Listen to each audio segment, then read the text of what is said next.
जैसे एक बार आवाज उठी थी कि देशवासियों जागो, अंग्रेज को भगाओ, ठीक आज उसी तरह से ये दूसरी आवाज उठी है कि देशवासियों जागो और विदेशी कंपनियों को भगाओ।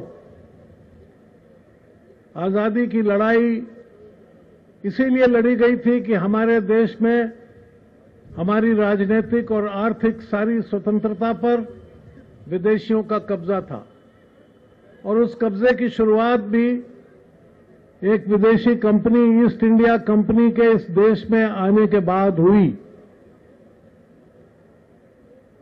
मुझे बहुत हैरत होती है जब हमारे देश का वित्त मंत्री और प्रधानमंत्री दोनों ही विदेशी पूंजी की वकालत करते करते यहां तक कह जाते हैं कि आप यहां पहले आए थे। ये हमारे चिदंबरम साहब जी का बयान है और उन्होंने यहां नहीं, ये जाके विदेशी इंग्लैंड और अमेरिका की भूमि पर कहा कि आप हमारे देश में आए थे, 200-250 साल तक आपने हुकूमत की और आप बहुत फले फूले, बहुत धन आपने कमाया। आप फिर से आइए और अनंत काल तक रहिए और फलिए फूलिए, माने हमें लूटते रहिए। पहले आपने 200-250 साल लूटा और अब अनंत काल तक लूटते रहिए। हमारे प्रधानमंत्री जी ये कहते हैं कि अंग्रेज ने हमको सब कुछ दे दिया, रेल दे दी, तार दे दिया, पढ़ाई दे दी, लिखाई दे दी, लेकिन हमने कहा किस कीमत पर दी? बोले ये पता नहीं है। यहां तक कह गए कि जो वो नीली पगड़ी धारण करते हैं तो वो कैम्ब्रिज यूनिवर्सिटी की नीली ड्रेस का प्रतीक है। मैंने कहा था प्रधानमंत्री जी आप क्या कह रहे हैं? ये आपका भाषण मैं पढ़ रहा हूं, आप भारत के प्रधानमंत्री हैं। चिदंबरम जी क्या आप भारत के वित्त मंत्री हैं? ये क्या बात आप कह रहे हैं?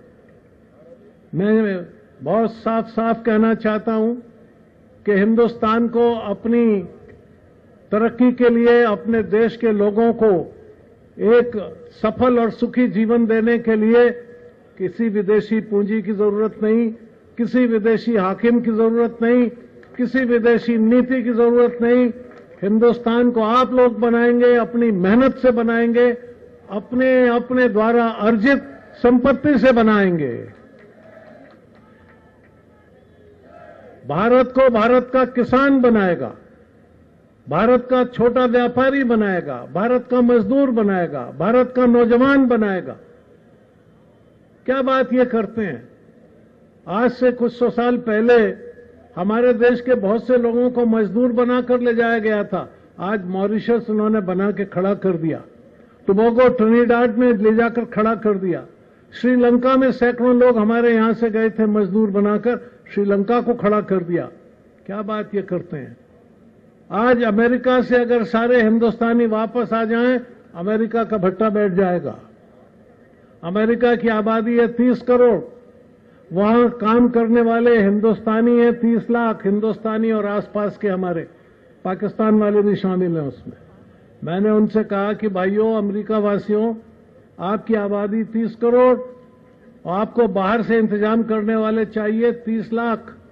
हमारी आबादी है 120 करोड़, तो हमें तो चाहिए आपसे 4 गुने, हमें चाहिए फिर 1 करोड़ आदमी बाहर से इंतजाम करने वाला।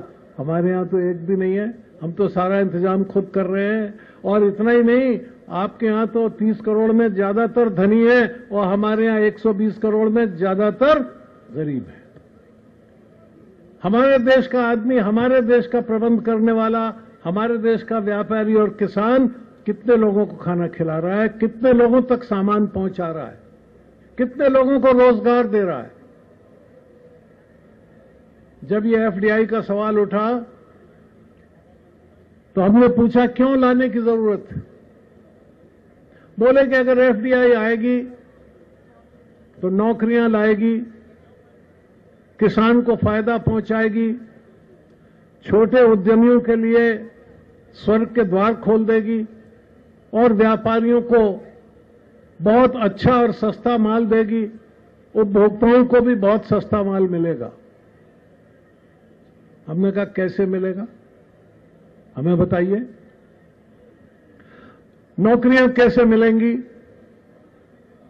हमारे देश में खुदरा बाजार का व्यापार $400 बिलियन का है।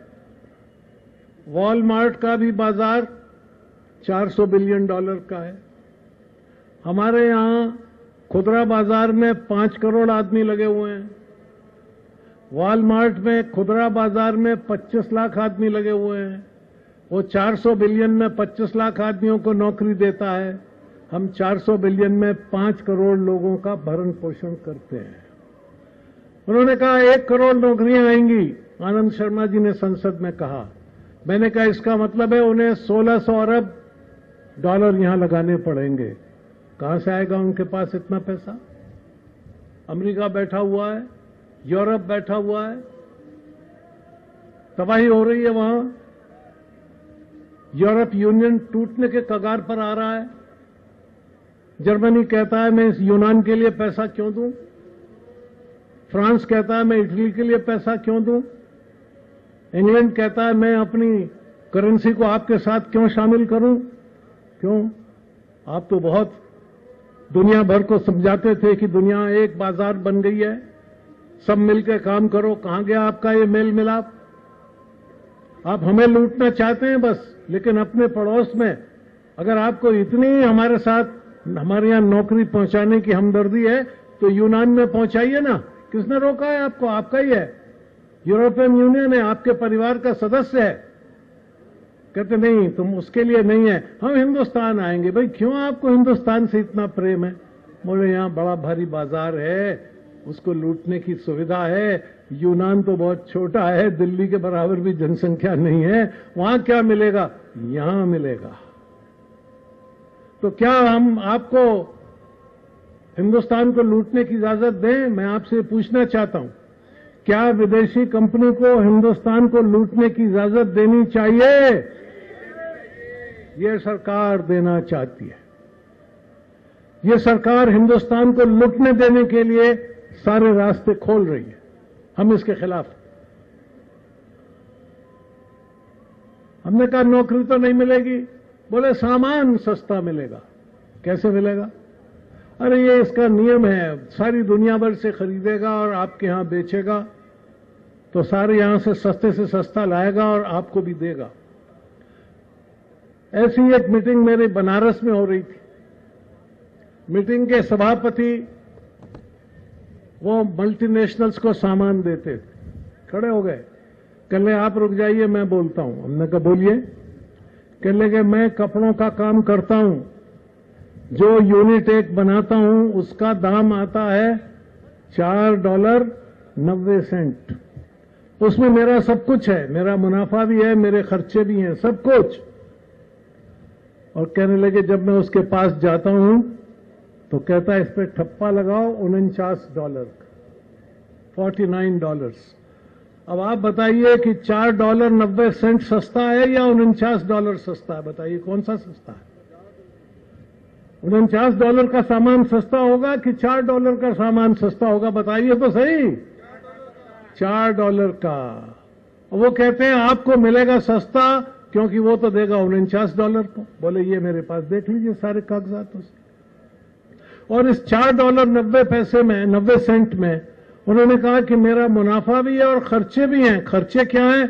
बोले एक मुझे सर्टिफिकेट देना पड़ता है कि ये बताइए कि ये जिस तागे से बना है आपका कपड़ा, वो तागा किस मिल में से बना निकाला गया था और उस मिल ने कहां से रुई खरीदी थी और उस रुई में कौन कौन से पेस्टिसाइड पड़े थे, कौन सी खाद पड़ी। इसका प्रमाण पत्र दीजिए कि इसमें किसी तरह का कोई जहर नहीं है। इस कपड़े में जो आपने रंग लगाए हैं, डाई लगाई है, वो कहां से ली थी, उसका प्रमाण पत्र दीजिए कि इसमें कोई जहर नहीं है।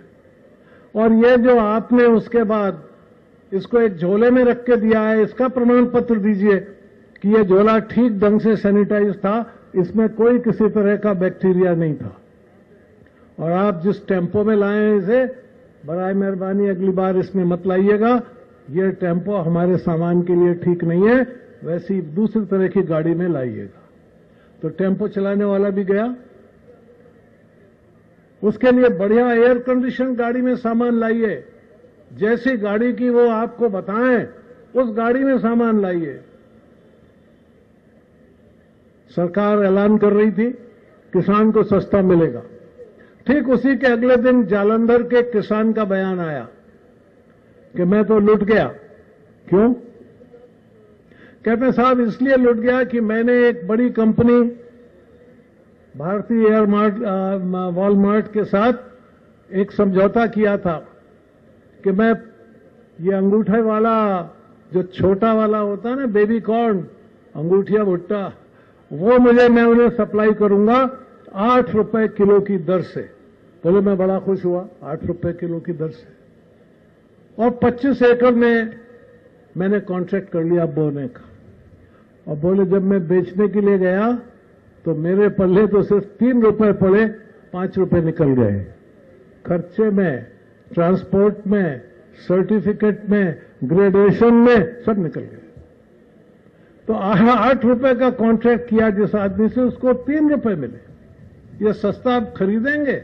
ये किसानों को फायदा पहुंचाएंगे? ये उनको उचित दाम देंगे? नामुमकिन बात, गलत बात। किसान को कोई फायदा नहीं। फिर कहा था हमारे आनंद शर्मा जी ने कि भाई बहुत वेस्टेज होता है, बहुत हमारे यहां खराबी होती है, खासतौर पर फलों की, सब्जी की, अनाज की, बहुत सड़ जाता है, बहुत बेकार हो जाता है, 40% बेकार हो जाता है। ये लोग आएंगे, अच्छे अच्छे कोल्ड स्टोरेज बनाएंगे, सब कुछ करेंगे, संभाल के रखेंगे। हमने कहा कैसे हो जाता भाई वेस्टेज? सरकार की कमेटी की रिपोर्ट हमने पढ़ के सुना दी उन्हें संसद में। कोई वेस्टेज नहीं है हमारे यहां। 4%, 5%, 6% वेस्टेज है। अनाज का वेस्टेज तो एफसीआई की वजह से ज्यादा है, किसान की वजह से कम नहीं है, ज्यादा नहीं है। कोई वेस्टेज नहीं है। हां, फलों में, सब्जियों में वेस्टेज होता है, उसमें कहीं कहीं 12-15% वेस्टेज है, लेकिन ये 40% वेस्टेज हमारे यहां नहीं है। 40% वेस्टेज होता है वॉलमार्ट में। क्यों?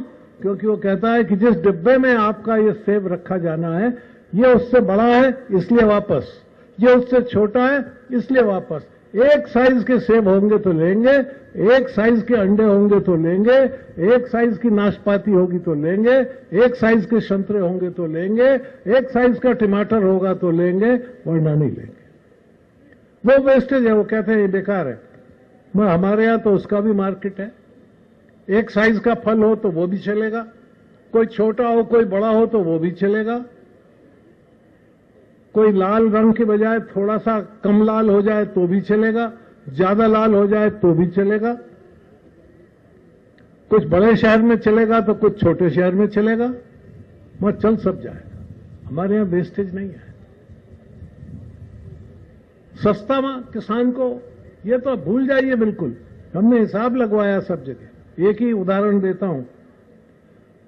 यूरोप में, अमेरिका में अगर $100 का दूध बिकता है तो किसान को $30 भी नहीं मिलता। $70 बिचौलिए ये वो सबके पास चला जाता है। जिसका दाम $100 उपभोक्ता को मिल रहा है, उसमें किसान को $30 से ज्यादा नहीं है, $70 बिचौलियों का है, जिसको सरकार कहती है बिचौलिए खत्म कर देंगे। हिंदुस्तान में अमूल दूध बेचता है, 100 रुपए में किसान को 67 रुपए मिलता है, 67 रुपीज। इससे अच्छा मॉडल नहीं है कोई। किसान का दूध और उसको 70 रुपया उसके अंदर 100 रुपए की बेचने में उसका अपना मूल्य है। किसान को कोई घाटा नहीं है, इसलिए अमूल चल रहा है, कोऑपरेटिव चल रही है, बहुत बढ़िया। तो हमने कहा अमूल मॉडल ठीक है, ये वॉलमार्ट मॉडल गलत है, ये नहीं चलेगा। हिंदुस्तान में हम हर चीज कर सकते हैं, कोई ऐसी चीज नहीं है जो हम नहीं कर सकेंगे। फिर कपिल सिब्बल साहब बोले, उन्होंने तो और मजेदार बात कही कि बड़ी कंपनी आएंगी, आपको खेती करना सिखाएंगी, कपड़ा बनना सिखाएंगी, व्यापार करना सिखाएंगी। हमने कहा क्या बात आप कह रहे हैं? 10,000 साल से हिंदुस्तानी व्यापार कर रहा है, 10,000 साल से। फिर अब क्या हो गया? भूल गया? नहीं। सारी दुनिया को व्यापार हमने सिखाया, हमें आप क्या व्यापार सिखाएंगे? कहने लगे खेती। हमने कहा सारी दुनिया को खेती हमने सिखाई। 6000 साल के खेत हमारे देश में जुते हुए निकले हैं जमीन में से, सब हमने सिखाई दुनिया को खेती। हमें क्या सिखाएंगे? ये झूठ और फरेब का धंधा क्यों, लेकिन क्यों करने पे उतारू है? उसका रहस्य हुआ जब हमारे चिदंबरम साहब ने बजट रखा। उन्होंने कहा कि हमारे देश में $75 बिलियन की जरूरत है, हमें घाटा है। घाटा किसान ने नहीं किया, ये घाटा व्यापारी ने नहीं किया, ये घाटा नौजवान ने नहीं किया, ये हॉकर्स ने नहीं किया, ये ट्रांसपोर्टर्स ने नहीं किया, ये घाटा आपकी गलत नीतियों से हुआ है। इस वजह से ये घाटा हुआ और उसकी सजा आप हमें देना चाहते हैं, ये नहीं चलेगा। घाटा आपने किया तो सजा आप ही भुगतिए।